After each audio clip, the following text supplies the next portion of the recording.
Today is God of Heaven birthday. Nag-alay po pa kayo?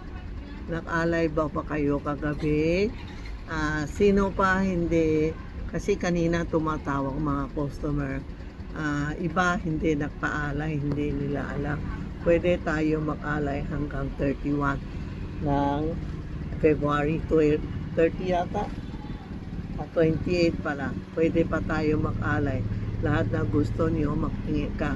Kasi God of Heaven talaga yung mga angel bumababa. Mag-alay tayo, mag-wish tayo kung anong problema niyo, mag-wish kayo, effective talaga, no? Maraming magaling, mag-arte, maraming sala subscriber, nag-alay sila, they send the picture to me, lahat talaga na-appreciate yun, tinuro ko sa kanila, okay lang sila, no? Kaya nga sa mga hindi nag-alay pa, mag-alay kayo sa mga pig, dog, no, horse, rat, ox, no, rabbit, rooster, lahat tayo mag-alay ngayon. This week mag-alay kayo kung may prosperity basket.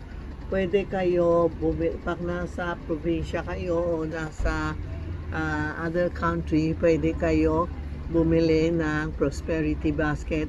Padala natin whole year, pwede tayo magamit kung may problema ka, asikaso natin, ano. Tapos yun ang pau na lalagay natin ng 168, lalagay nyo na sa unan. Yung nakalagay sa unan na, yung naklalagay na sa unan na, kukunin nyo na, ha? Ito po, ito po. Pwede pa tayo makabol dito, whole year yan.